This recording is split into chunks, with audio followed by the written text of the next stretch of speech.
ہے کہ اللہ پہ اعتماد اور توکل نہیں کیا، اللہ کے بتائے ہوئے طریقے کے مطابق زندگی نہیں گزاری، تو اس کا پہلا عذاب، دیکھو جو چیز جس چیز کے حصول کا ہم ذریعہ بناتے ہیں نا، اگر وہ نافرمانی والے طریقے سے ہو تو اللہ وہی عذاب مسلط کر دیتے ہیں جس سے بچنا چاہ رہے تھے آپ.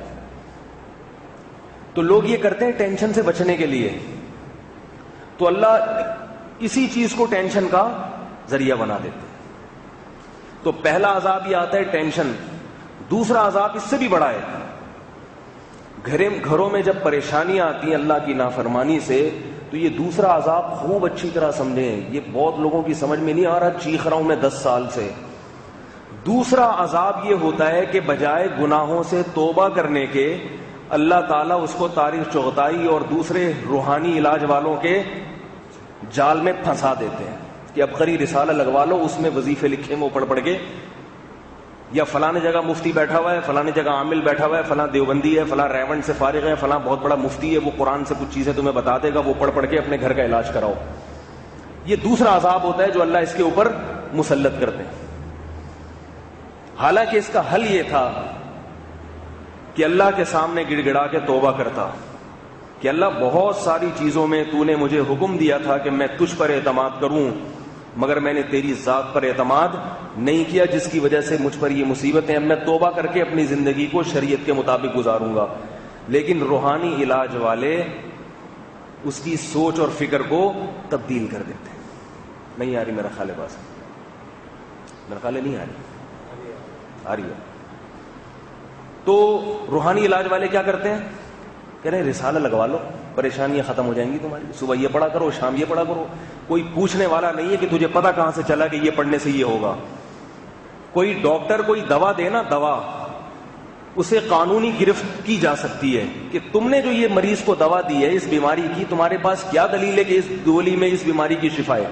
لیکن یہ روحانی والے بنیان اور پجامے سن کے جو بکواس کرتے رہے، ان سے پوچھنے والا کوئی نہیں ہے. بلکہ کمال کی بات یہ کہ علماء ان کی تائید میں لگ جاتے ہیں، علماء ان کی تائید کرنا شروع کر دیتے ہیں.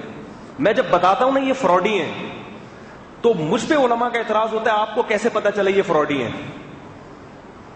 اب میں کہ عدالت میں جا کے ثابت کروں کیسے پتا چلے؟ سوال یہ کہ آپ کو یہ کیسے پتا چلا کہ یہ فراڈی نہیں ہے؟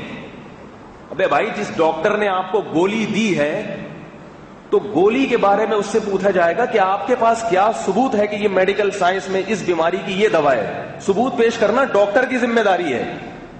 اب کوئی بھی بیٹھ کے چورن بانٹنا شروع کر دے لوگوں میں، تو ہم اس سے پوچھیں گے نا کہ کہاں سے تجھے پتا چلا یہ؟ اب وہ کہ ثابت کرو کہ میں فراڈی ہوں. تو ثابت کیسے کریں اس کا فراڈی ہونا؟ نہیں یاری میرا خیال. جو اپنا حق پر ہونا ثابت نہ کر سکے ایسی چیزوں میں، وہ خود فراڈی ہوگا. اس کے ذمہ ہے کہ روحانی علاج والوں کے ذمہ ہے کہ وہ یہ بتائیں کہ یہ وظیفہ پڑھنے سے یہ ہوتا ہے، اس کی دلیل پیش کریں. دلیل نہیں، اس کا مطلب جھوٹ بول رہا ہے، بکواس کر رہا ہے، لوگوں کو الو بنا رہا ہے. بہت مشکل ہے آپ لوگوں کو بات سمجھانا، بہت مشکل ہے. یہ جھوٹ بول رہا ہے. اور یاد رکھو، بار بار یہ میں 1 منٹ کی بات کر کے اصل موضوع کی طرف آ رہا ہوں، گھبرائیں نہیں. کیونکہ آپ لوگ کو پتہ ہے کہ جب یہ روحانیت کا موضوع آتا ہے پھر آپ کہتے ہیں کہ یار یہ سارا انہی پہ چلا جاتا ہے. یہ اس لیے بتاتا ہوں بار بار کہ میرے بیان سن کے لوگوں کے بال سفید ہو گئے، مگر پھر بھی جاتے انہی مکھنچوؤں کے پاس ہیں. تم نے زندگی تباہ کرنی ہے تو تباہ کر لو، برباد کر لو. پشاور سے فون آیا چند دن پہلے، حضرت ہمارے گھر میں یہ بھی تھا یہ بھی تھا، میرے 3 ہمارے بھائی بیت ہیں، وہ روحانی والے، وہ جو اب رسالہ نکل رہے ہیں، ان شیخ سے بیت ہیں، اور یہ چڑیل اور بھوت انہوں نے علاج کر دیا. پھر ہم فلاں کے پاس گئے، اس کا علاج ہو گیا. اللہ کا شکر ہے، بڑا سکون آ گیا گھر میں ان کے علاج سے. میں نے کہا خدا کی قسم یہ چیزیں چڑیلیں بھوتیں دوبارہ نہ آئیں تو میرا نام بدل دینا. سمجھ میں آ رہی ہے بات؟ آج تک ان لوگوں کے پاس جانے سے کسی کا علاج نہیں ہوا. میں نے کہا یہ بھوت چڑیل جو آ رہے ہیں نا تمہارے گھر میں دوبارہ آئیں گے، یہ میری پیش گوئی سن لو. پھر فون آیا مجھ پہ آ رہے ہیں، یوں ہو رہا ہے یوں ہو رہا ہے، فلانا ہو رہا ہے، میرے ہاتھ مڑ رہے ہیں تو پاؤں مڑ رہے ہیں تو ٹانگیں مڑ رہی ہیں. حضرت میں اس کے پاس جاتا ہوں تو ٹھیک ہو جاتا ہوں. تو آپ تو کہتے ہیں یہ فراڈی ہیں تو میں ٹھیک کیوں ہو رہا ہوں؟ میں نے کہا تو موڑی اسی لیے رہا ہے، جانا چھوڑ دے تو نہ مڑے گا، نہ تجھے ٹھیک ہونے کی ضرورت رہے گی۔ میں نے کہا اللہ کا شکر ہے ہم تو اللہ کے فضل سے اللہ نظر بد سے بچائے، نہ کبھی مڑے نہ کبھی ٹیڑے ہوئے، اللہ کا شکر ہے جیسے ہیں آپ کے سامنے، اللہ نظر بد سے بچائے، ہم تو نہیں جاتے کبھی۔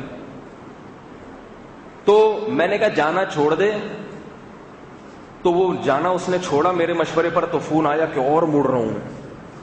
میں نے کہا جب تک یہ عزم نہیں کرو گے کہ اے اللہ میں مجھے ہڈیاں ٹوٹ جائیں میری، مر جاؤں گا میں، مگر کسی دیوبندی روحانی والے سے، بریلوی روحانی والے سے، اہل حدیث سے، بنوری ٹاؤن سے، جامعۃ الرشید سے، دارالعلوم کرنگی، کسی روحانی جو ان اداروں بڑے بڑے اداروں سے بھی ہوگا، میں علاج کے لیے نہیں جاؤں گا، مجھے تو مار دے ایسے ہی، میں مر جاؤں گا شہادت کی موت۔ مجھے پتا تھا نہیں مرے گا، لیکن جب تک ذہنی طور پر اس کام کے لیے تیار نہ ہو جائے اس کا علاج نہیں ہو سکتا۔ ذہنی طور پر یہ دل میں ڈالنا پڑے گا کہ میں موت قبول ہے، آئے گھر میں جن چڑیل بھوت جتنے آنے آ جائیں برداشت کروں گا، ان لوگوں کے پاس علاج کے لیے، بلکہ ان کے پاس کسی کے پاس بھی نہیں جاؤں گا۔ باقی آیت الکرسی پڑھ کے دم کرنا وہ ٹھیک ہے، وہ خود ہی کر دو، اس کو میں کہہ دیتا ہوں آیت الکرسی پڑھ کے پھونک لگا دیا کرو، وضو کیا کرو، آیت الکرسی پڑھو، پان گٹکا تھوک دو، تیزاب سے کلیاں کرو۔ گٹکا کھا رہے ہو تو پھر وہ اس کا اثر نہیں ہوگا، وہ پھونک کا جو ہے نا گٹکے کا، کیونکہ وہ جس جن پہ وہ پھونک لگے گی اس کو گٹکے کی خوشبو آئے گی تو وہ بھی گٹکے کا عادی ہو جائے گا۔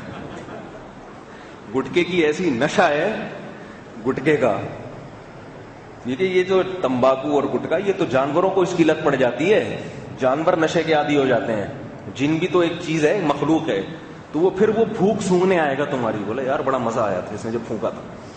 تو تیزاب سے کلی کر کے، کیونکہ گٹکے کی بدبو عام پانی سے نہیں، تیزاب سے کلی کر کے فاتحہ پڑھ کے پھونک لگا دیا کافی۔ تو پھر اس کا فون آیا حضرت یوں ہو رہا ہے تو یوں ہو رہا ہے، میں نے کہا مر جاؤ یار، ویسے بھی مرنا ہے۔ تو پھر اللہ کا شکر ہے جب بہت ہو گیا، پھر آہستہ آہستہ اس کا فون آیا، اللہ کا شکر ہے حضرت میں اب خود بخود ٹھیک ہو رہا ہوں۔ پھر لیکن جراثیم نہیں مرتے نا، کہہ رہے اگر آپ کی اجازت تو ایک دفعہ میں چیک اپ کرا لوں۔ میں نے کہا تم ٹھیک نہیں ہوگے، تم ٹھیک نہیں ہو، تو چھوڑ دو بھائی ان چکروں کو۔ خیر